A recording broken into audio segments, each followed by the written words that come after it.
हजरात, ये बात पहले से चल रही थी, हालांकि लोग हवा में बोल रहे थे, लेकिन ये बात पहले से चल रही थी।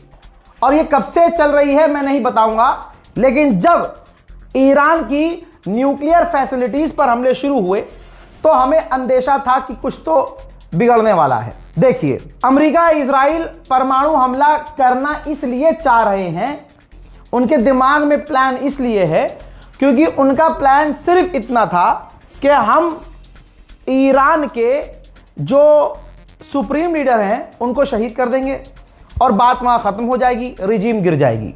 लेकिन ऐसा बिल्कुल नहीं हुआ। अब इसके बाद अमेरिका इजराइल के पास जो हथियार थे वो इतने नहीं हैं कि वो सारे ईरान पर झोंक दें, क्योंकि अमेरिका इजराइल ने पूरे दुनिया में कई जगह जंग छिड़ी हुई है। भाई, यूक्रेन को अमेरिका हथियार देता है, उधर सीरिया में, लेबनान में, गज्जा में, फिलिस्तीन में, हर जगह इजराइल को हथियार चाहिए। ऐसे में इन दोनों ने नहीं सोचा था कि ये जंग हम पर इतनी भारी पड़ जाएगी। अच्छा, दोनों की इज्जत की मट्टी पलीत हो चुकी है। आप देख रहे हैं डोनाल्ड ट्रंप बौखलाया हुआ है। वो रोज सुबह 7 बजे आके ऐलान कर देता है हम जीत गए हैं। 15 दिन से हर दिन ऐलान कर रहा है, लेकिन पूरी दुनिया के अखबार, उस मुल्क के इजराइल और अमेरिका के अखबार खुद लिख रहे हैं कि अमेरिका हार चुका है, इजराइल का मूसाद फेल हो चुका है, नेतन्याहू की सरकार बेकार साबित हुई है, उनके गोल उनको अचीव नहीं हुए हैं। यह बात बिल्कुल क्लियर है। अब उनके पास बचा क्या? आप माफ कीजिएगा, आप सोच नहीं पाएंगे ये, लेकिन अगर आप इजराइल की साइड हो या आप इजराइल में हो तो आप उस शैतान की नीयत से सोचो कि जिसकी इज्जत बहुत बनी हुई थी कि अरे बाप रे बाप, हम तो बहुत तुर्रम खां हैं, हमसे बड़ा कोई नहीं है। अमेरिका और इजराइल की ये मानसिकता है। अब उसे एक न्यूक्लियर देश जिसके पास न्यूक्लियर नहीं है, वो 2 न्यूक्लियर देशों को बजा रहा है। 31 दिन हो चुके हैं, रोज पीट रहा है, उनके हथियार खत्म हो रहे हैं। बल्कि अरब का हाल देखिए, रिपोर्ट आपके सामने। अरब ने इतने ज्यादा इंटरसेप्टर इस्तेमाल कर लिए कि उनके पास, अब टोटल राउंड फिगर बताऊं, उनके पास सिर्फ 400 इंटरसेप्टर बचे हैं। आप समझ रहे हैं, इंटरसेप्टर सिर्फ पूरे गल्फ में 400 बचे हैं। तो कितनी मिसाइलें रोक लेंगे ये, आप समझ रहे हो? तो सारे के सारे ईरान के आगे कमजोर पड़ गए। तो इनका अब अमेरिका और इजराइल के पास सबसे बड़ा हथियार क्या है? परमाणु। ये सामने से अटैक नहीं करेंगे, धोखे से परमाणु कैसे करेंगे? प्लान बता रहा हूं।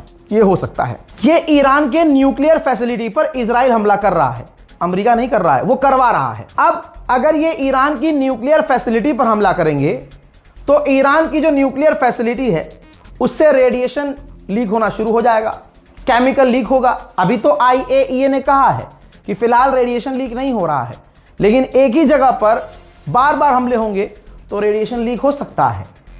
तो ये अपना परमाणु ना दाग करके ईरान के अंदर ही ऐसा बिना परमाणु दागे उसका यूरेनियम, उसका केमिकल इस तरह से लीक करवा सकते हैं कि ईरान बहुत बड़ी मुसीबत में फंस जाए।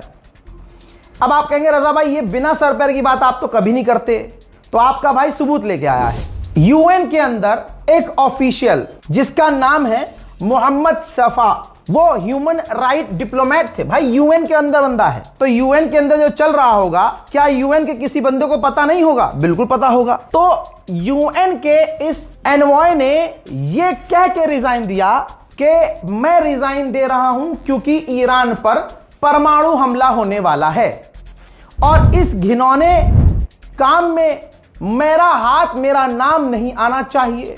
यूएन कुछ नहीं कर रहा है, यूएन को सब दिख रहा है।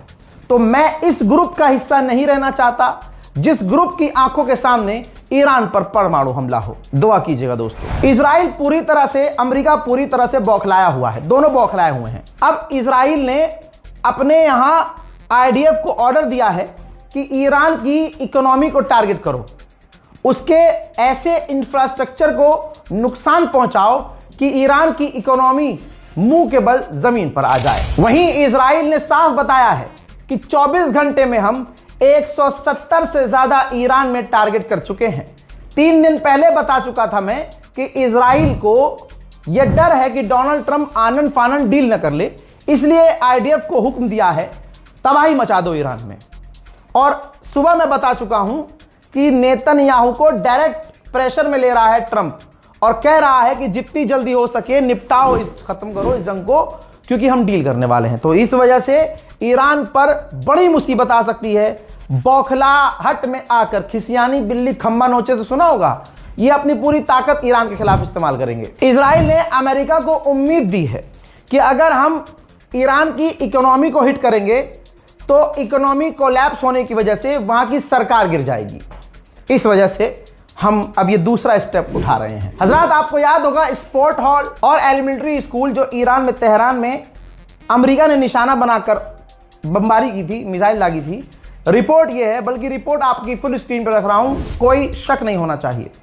रिपोर्ट ये आई है, ये रिसर्च रिपोर्ट है और अमेरिका से लीक हुई है और इजराइल के अखबार ने छापी है कि अमेरिका ने एक नई मिसाइल का टेस्ट किया था ईरान पर। नई मिसाइल स्कूल, एलिमेंट्री स्कूल और प्लेग्राउंड पर इस्तेमाल किया, उसने टेस्ट किया। आप यहां पर अमेरिका की मानसिकता समझो। हमेशा मैं कहता हूं ना कि इजराइल तो बाद है, पहला नंबर हरामीपने में अगर किसी का है तो वो अमेरिका है। नई मिसाइल का टेस्ट किया स्कूल के ऊपर और वो जो हमला हुआ था उसमें 21 आम लोग, छात्र, टीचर शहीद हुए। उधर ईरान के हमलों का असर सारी दुनिया पर है।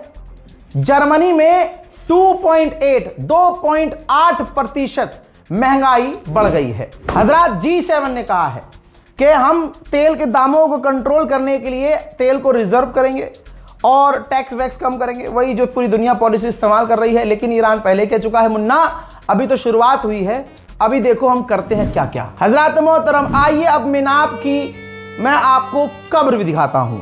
मिनाब के इलाके में बच्चों का कब्रिस्तान देख लो, जिन्होंने पूरी जिंदगी अभी बहुत कुछ करना था, उनसे जिंदगी छीन ली। मिनाब के बच्चे अब सो चुके हैं, माएं, उनके परिवार वाले, उनके भाई बहन उनकी कब्रों पर रात रात भर बैठे हैं। आप सोचिए इस मिनाब वाले मैटर पे, यहां तक कि अमेरिका छोड़ के, इजराइल छोड़ के जर्मनी, फ्रांस, ब्रिटेन, सब के सब अमेरिका की आलोचना कर रहे हैं। यूएन ने भी आलोचना की है, पूरी दुनिया ने आलोचना की है। लेकिन आपका प्रधानमंत्री मोदी, हमारे मुल्क का बताइए विश्व गुरु जो अपने आप को कहता है, 56 इंच की छाती बताता है, लेकिन कलेजा उसका 1 इंची का भी नहीं है। आवाज नहीं उठाई। 175-70 बच्चों को कत्ल कर दिया, बोल नहीं पाया मोदी, क्योंकि मोदी जी बोल जाएंगे तो ट्रंप नाराज हो जाएगा और फिर वो भारत पर क्या टैरिफ लगा देगा। मोदी जी का पता नहीं क्या करियर को बोल देगा। मोदी को धमकाता रहता है वो कि मैं नहीं चाहता कि मैं मोदी का करियर खराब करूं। कई बार ऐसे स्टेटमेंट आ चुके हैं, समझ रहे हैं आप देखिए, भारत में एक कौम है, एक खास धर्म के लोग हैं, खास समुदाय के, वो ये जो 175 बच्चियां मारी गई हैं, यकीन कीजिए, मैं कसम खाए कह रहा हूं कि वो अंधभक्त कैटेगरी के जो लोग हैं ना, वो खुश हैं। जाइए सोशल मीडिया पे आप देखिए, आप खुद ही मिनाब के बच्चों की शहादत की तस्वीरें आप ट्वीट कीजिए या फेसबुक पे पोस्ट कीजिए और कमेंट सेक्शन आधे घंटे के बाद देखिएगा। अपने आप एक समुदाय और एक खास पार्टी के पसंदीदा लोग वहां आकर अपनी असलियत खुद दिखा देंगे कि वो साबित करके जाएंगे वो इंसान नहीं है, वो है उनके सामने हैवान, हैवान भी उनके सामने इंसान लगेगा। ऐसे राक्षस हैं वो। बर्तानिया का दोगलापन समझिएगा। ब्रिटेन के प्रधानमंत्री सामने आकर कह रहे हैं कि भैया ये जंग हमारी नहीं है, इस जंग में हम नहीं कूदेंगे, बार बार। लेकिन ब्रिटेन पूरी तरह से जंग में घुसा हुआ है। ब्रिटेन स्ट्रेट ऑफ हॉर्मुज में अपने जहाज भेज रहा है और जो ईरान ने बम समुद्र के अंदर तैनात किए हैं, ये उन बमों को खत्म करेगा, डिस्ट्रॉय करेगा। तो मुझे ये बताओ कि ब्रिटेन जंग में कैसे नहीं है, जबकि ब्रिटेन के एयरबेस से अमेरिका के परमाणु बॉम्बर रोज उड़ रहे हैं, रोज बमबारी ईरान पर कर रहे हैं, फिर वहीं जाकर ब्रिटेन के एयरबेस पर लैंड कर रहे हैं। ईरान को ब्रिटेन पर ध्यान देना चाहिए, एक आध बिस्मिल्लाह वाली मिसाइल यहां भी जानी चाहिए। इसीलिए कहते हैं अपने मुल्क का सोशल मीडिया खुद होना चाहिए। भारत के पास क्या है, उनके पास इंस्टाग्राम है और पता नहीं कौन कौन सा ग्राम। हमारे पास गोबर ग्राम है, मूत ग्राम है, हिंदू मुस्लिम ग्राम है, भाजपा ग्राम है। ठीक, हमारे पास कुछ नहीं है, जो है हम विदेशी चला रहे हैं।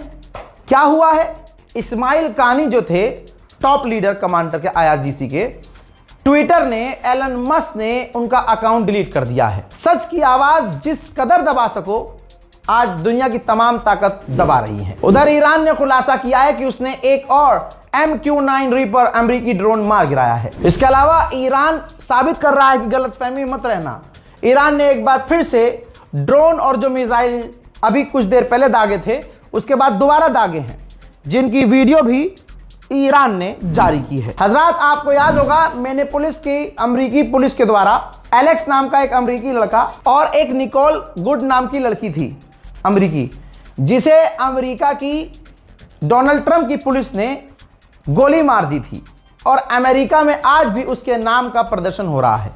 जिसको इंसाफ नहीं मिला, उन दोनों को इंसाफ नहीं मिला, उनके नाम पर ये देखिए ईरान ने ड्रोन के ऊपर उन दोनों के नाम लिखे और कहा कि तुम्हारे नाम पर यह हमला। अल्लाह अकबर। भाई देखिए, जो शिया सुन्नी करने वाले सुअर की जात यहां भारत में मौजूद है, पाकिस्तान में और बांग्लादेश में, आप देखिए वो कितने गंदे हैं। ईरान शिया सुन्नी नहीं कर रहा है, ईरान तो हिंदू मुसलमान सिख ईसाई ये धर्म में बांट ही नहीं रहा है, इंसानियत की। भाई देखिए क्या मतलब था, ड्रोन पे जिन अमेरिकी 2 नागरिकों का नाम लिखा वो क्या मुसलमान थे, सुन्नी थे, शिया थे, देवबंदी थे, बरेलवी थे, कौन थे? नहीं थे। इंसानियत की लड़ाई लड़ रहा है। जिनके साथ नाइंसाफी हुई है, फैसल सबका बदला ले रहा है, सबका बदला लेगा तेरा फैसल। भारत सरकार ने बहुत क्लियर अप्रूवल दिया है कि डायरेक्ट ईरान एम्बेसी में, डायरेक्ट, फिर से बोल रहा हूं, डायरेक्ट, बीच में कोई वाया नहीं होना चाहिए, डायरेक्ट ईरान एम्बेसी के अकाउंट में आप मदद भेज सकते हैं। अब ये बात अलग है जो अकाउंट नहीं चलाता, जिसके पास बैंक अकाउंट नहीं है, उनके लिए तंजीम, मस्जिद की कमेटी, अंजुमन की कमेटियां मेहनत कर रही हैं और बिल्कुल पारदर्शिता लाकर, ट्रांसपेरेंट होकर चंदा पूरे हिंदुस्तान में इकट्ठा हो रहा है। और ये बात क्लियर कह दूं, दिमाग में मत लाना कि ईरान को तुम्हारे पैसे की जरूरत है। ईरान ने शुरू में ही कहा था कि हमें जरूरत नहीं है। ईरान को अल्लाह ने इतना दिया है कि ईरान को कभी ऐसे छोड़िए, अभी ऐसे भी नहीं करना पड़ेगा इंशाअल्लाह। और जो शहीद हो गया ना, जिसे आप अली खामनाई कहा करते हैं, वो ऐसा वैसा आदमी नहीं था भाई, अगला आदमी, हल्के में मत लेना, खामनाई थे वो अकेले इंसान ऐसे थे, पूरी दुनिया में न जाने कितने लोगों को पालते थे।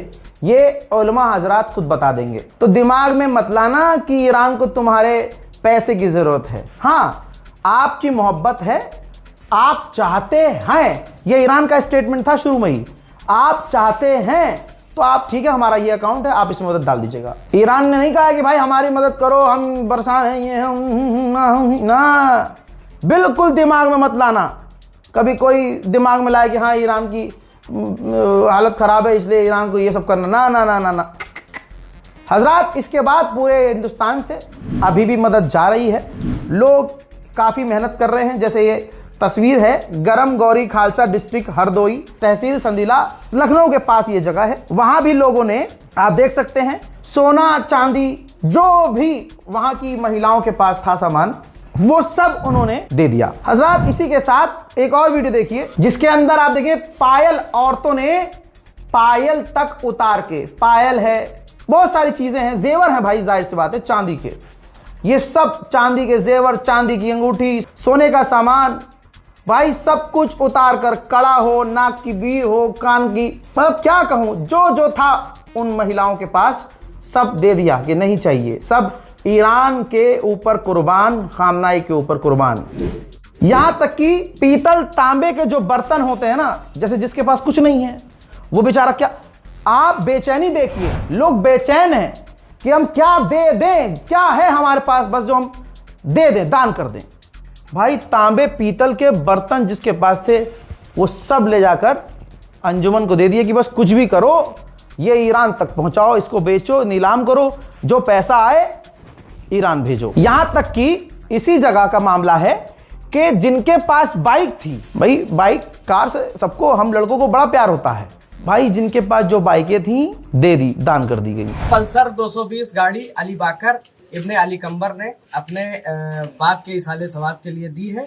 और ये फेजर, यमहा फेजर गाड़ी उनकी जनाब अली कंबर साहब मरहूम की अहलिया ने दी है उनके इसाले सवाब के लिए। ईरान की मदद के लिए दी है। इनके अल्लाह इनके रिस्क में हजरात मोहतरम, आप देख सकते हैं पूरे भारत से मदद इकट्ठा की जा रही है और ये इलीगल नहीं है। मोदी गवर्नमेंट ने खुद अप्रूवल दिया है। इस रिपोर्ट को शेयर कीजिएगा, दुआओं में याद रखिएगा। जय हिंद।